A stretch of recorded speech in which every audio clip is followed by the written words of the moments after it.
আমি যক্ষ। আমাকে এই ধন সম্পত্তি পাহারা দেওয়ার জন্য এক ডাকাত দলের সর্দার যক্ষ করে রেখেছিল। আমি 100 বছর ধরে এইখানে যক্ষ হয়ে আছি। আমি তোমার জন্য মুক্ত হলাম গোপাল। এই সম্পত্তি তোমার গোপাল। সম্পত্তি নিয়ে আমি কি করব? আমি এই সব সম্পত্তি মহারাজকে দান করলাম। রাজ্যের অনেক কাজ হবে এতে। তুমি ধন্য গোপাল, তুমি ধন্য। এবার আমার যাবার সময় এসেছে, আমাকে যেতে হবে। যাবার আগে এই পাথরগুলোকে মানুষ করে যান। এরা সব লোভী। আমি আমার সীমিত ক্ষমতায় এই গুপ্ত ধনের ধাঁধাকে এখানে যারাই ভ্রমণ করতে আসে তাদের হাতে তুলে দিই, কিন্তু কেউ এই ধাঁধার সমাধান করতে পারে না। সবার মনে লোভ কাজ করে। এই লোভ এদেরকে পাথর করে রেখেছে। পাথর হলো কি করে? একটা মানুষ এসে বুক ভরা লোভ নিয়ে আধা পুরো না জেনে পাথরে হাত দিলেই সে পাথর হয়ে যাবে।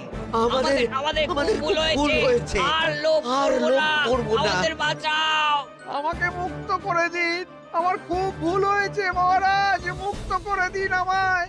তুমি এখানে আগে এসেছিলে, তাই তো আগে এসে ভাবলে নিজেই একা একা গুপ্তধনকে হরপ করে দেবে। এদিকে তোমাকে না দেখতে পেয়ে আমাদের কত চিন্তা হচ্ছিল। যারা লোভী তারা কারো কথা ভাবে না, শুধু নিজের কথা ভাবে। আমাকে আর একটা সুযোগ দিন, আমি আর লোভ করব না মহারাজ। ও, তোমার কথার কোনো দামই নেই। না মহারাজ, আমাকে আমাকে আর একটা সুযোগ দিয়ে দেখুন। আমি আর লোভ করব না, আমাকে মানুষ করুন মহারাজ। আমাদের সবাইকে আমাদের মানুষ সবাইকে করুন। মানুষ করুন। দয়া দয়া করে করুন, দয়া মানুষ করুন। যক্ষরাজ, এদের আপনি ক্ষমা করে দিন। ঠিক আছে, তোমাদের আবার মানুষ করে দিচ্ছি। আহ আহ বাঁচলাম, বাঁচলাম। এই রকম বারবার বাঁচা যাবে না, কিন্তু এবার সাপ ব্যাং যাই হবে না কেন ওইভাবেই থাকতে হবে, এই আমি বলে দিলাম। এবার আমার মুক্তি। মুক্তি নেবার আগে আরেকটা প্রশ্ন। যে ডাকাত সর্দার তার সম্পত্তিকে রাখার জন্য আপনাকে যক্ষ বানিয়েছিল, এই সম্পত্তি তো তাদের, আমরা তো নিতে পারি না।